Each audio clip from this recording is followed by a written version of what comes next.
Hi, Allegra here. I just wanted to go live to, capture some of the thinking of what I'm experiencing because this is a very unique experience. What I'm going through with the wildfires, the only way I can describe it is that it feels a lot like grief in terms of just the uncertainty and the exhaustion, and you don't know what you're processing. And my mother-in-law has been evacuated since Tuesday, and her house is very much in danger. And the rest of my immediate family, we aren't in imminent danger, but our bags are packed.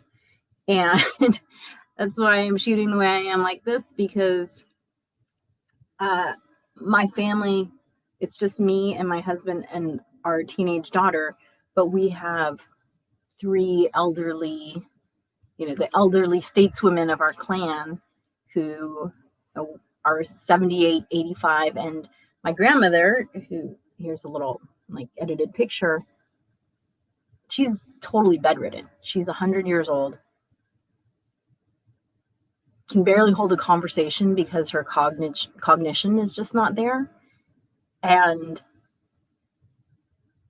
it's so stressful trying to figure out how to evacuate when you have someone who's bedridden, and we have three 60-pound dogs. I don't know if you just saw my dog here. So there's 6 of us and three 60-pound dogs. And it's just like, well, where would we go?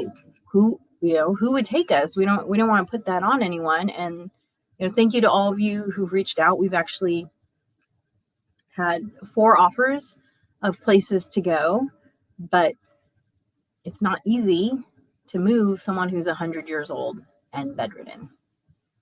And that has been really exhausting. We actually did try to move her, and the paramedics said, "What's wrong with her?" And we said, well, she needs constant care. She needs diapers changed, and she needs to be fed, and she needs to be moved around because of bed sores. And none of that is considered ill. So no hospital will take her. And she's just in a lot of discomfort. Her bed has to be positioned just so, her hospital bed has to be positioned just so in order for her to be comfortable. And so no one can take her. And I mean, it was hard enough to even get to the point where we called the paramedics because my grandmother has no memory. And we care for her at home because we don't want her to be surrounded by strangers. And so it was a really hard decision to evacuate her. But we were like, well, what are we going to do if we get the go order? You all have seen what the traffic is like when neighborhoods get evacuated. And we're like, how are we going to get an ambulance here when we get the go order? We have to evacuate her in advance. But it turns out we can't do that. So we think we have a plan. It's not a great plan, but fortunately my grandma doesn't weigh very much anymore. So at least we think we can, lift her in and out of a car. And our friends who've offered to house us if we need to are all aware of the challenges that we have with 3 people over 75, 1 who's bedridden, and 3 dogs, 3 60-pound dogs. But I literally couldn't sleep last night because I just didn't know, we didn't know what changes were going to happen overnight. The wind, if you haven't seen, there's this one video that I just try to explain to people. This one video is what is making everything so difficult. And, hurricane force winds plus fire is just unfightable. So this was a video that I just think explains a lot about why the fires are as bad as they are. You see that those sparks, what's happening there? That I guess it's not showing up so great on screen, but gale force winds. It's just not fightable.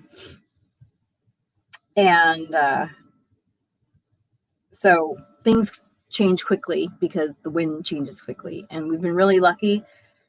It was, yesterday we had our bags packed. We had our plan.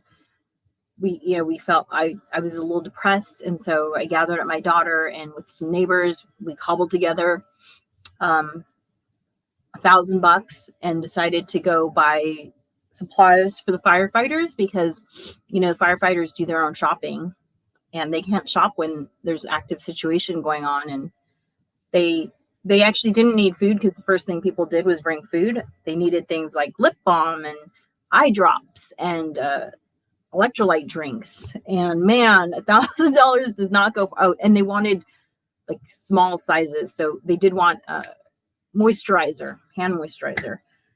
And they want travel sizes, so they can put it in their pocket. The money went quick, man. 4 bags.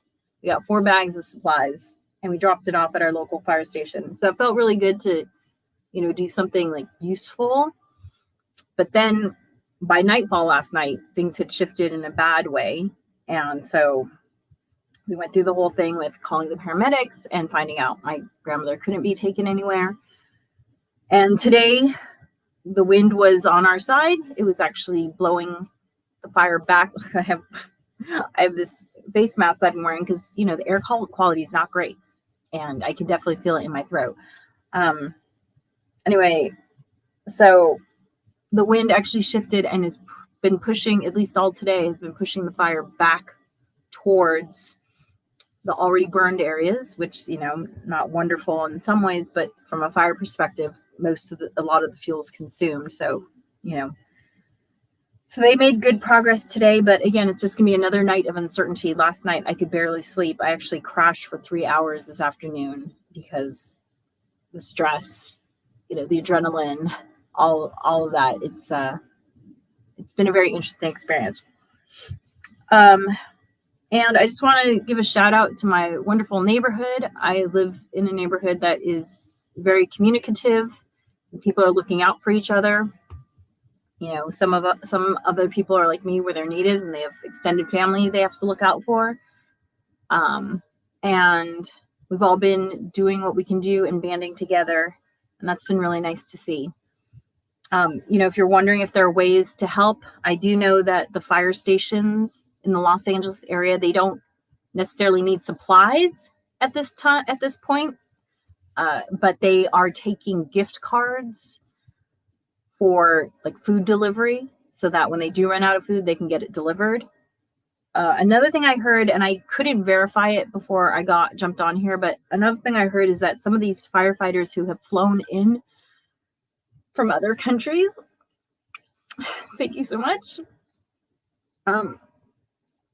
that they actually don't have, bedrolls and stuff because they came here on planes and they didn't have tents and cots and stuff. So I have heard that. I haven't been able to verify it. If I find that information, I'll put it below. And they're saying like if you can donate, sleeping bags, tents, cots for these firefighters. Apparently, they've been sleeping on the beach in the open air. So yeah, it's crazy. It's some people are calling it a tsunami of fire. That's definitely what it feels like. And I'm glad that I have done as much emergency prep as I have, because it definitely helped me to be able to pack up our car quickly. But, the emotions, the roller coaster ride of this, you can't ever prepare for that. That's just, and the unexpected things like, my grandmother and trying to manage how to keep her safe with everything that's going on. I heard that there was one bedridden 30-year-old in the Altadena fire whose father, 60-year-old father, was his caregiver, and that they chose not to leave. So those kind of choices, I can't even imagine. So thank you all for asking after us. Natasha and I have kind of been trading back and forth because we're just far enough apart that when she was in danger, I was not. And so I was like, you come to me. And now that we're in danger, she's like, I'll go to you, you come. So that's been great. But Natasha is safe after she was without power for 72 hours. But they're safe. And thank you for reaching out to us